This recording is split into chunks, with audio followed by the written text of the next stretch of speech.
Hi, this is Katy Joy Freeman, and I am at day 2 of the Raw Health Expo in Santa Rosa, California.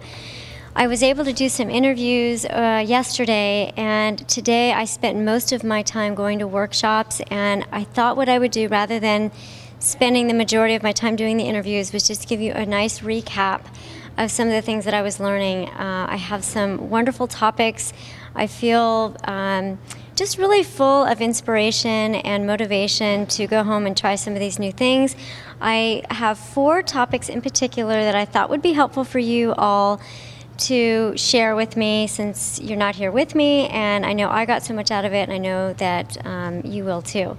So the first topic that I want to go over, and I do have my notes here to refer to, just to recap for you, is on hot topics. They ended the day yesterday with about 5 people who are movers and shakers in the raw food world. There were some chefs on the panel. Paul Neeson, who I interviewed yesterday, was on the panel, and various others. John Kohler, who's the person who made this event happen.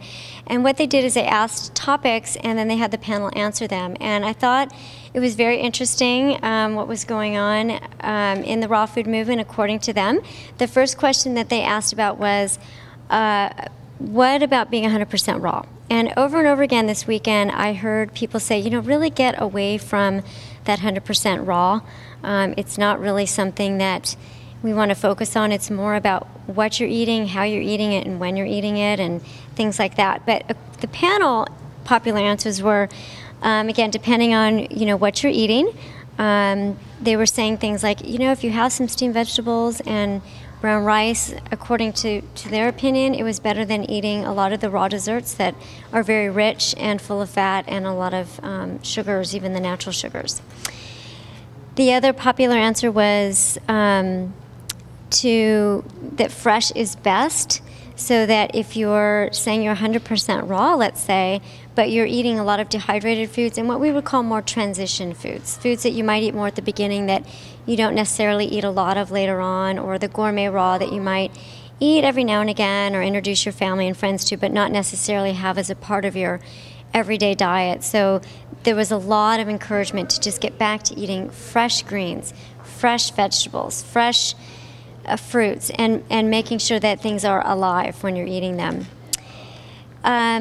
The other thing that people were really focusing on was that nutrition is only one part of this lifestyle, and so not to get caught up in the food and what percentage you are, that it's so much more than that.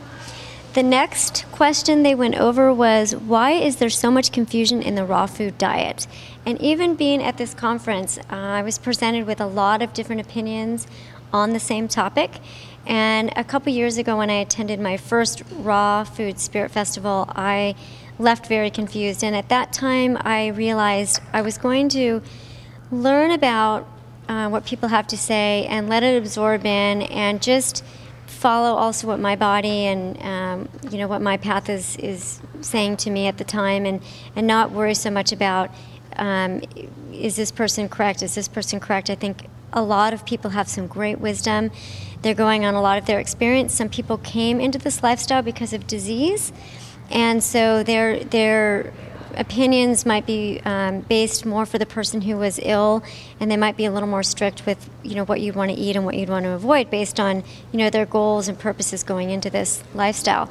So one of the things they were saying about why people are so confused is just that there's so much different kinds of information being presented, and it's hard to get people to agree, but that's, you know, like in anything. So one of the things that came out of that, though, was that there are 2 main camps in the raw food movement, and that was the vendors and the people who are there to sell, and basically then the people who are just wanting to kind of teach the principles and educate and things like that. So there was a little bit of kind of suggestion that people that are there mostly to sell in this movement might be causing a little bit of the confusion, because the motivation behind the information might be driven more for a sale versus for true optimal health.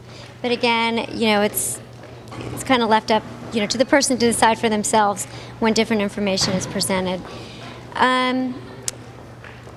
The other thing that the main message that came out of that is that people on the panel were saying, listen, you might get a lot of different kinds of information, but just go with what works for you, as long as you're, eating things that are fresh and alive, and you're working on being a conscientious person and a person who loves themselves and loves others and is really living in integrity. That those are the things that are most important, even if you're getting conflicting information. Not to focus so much on that, but really being a person of good character and love and compassion for yourself and other people.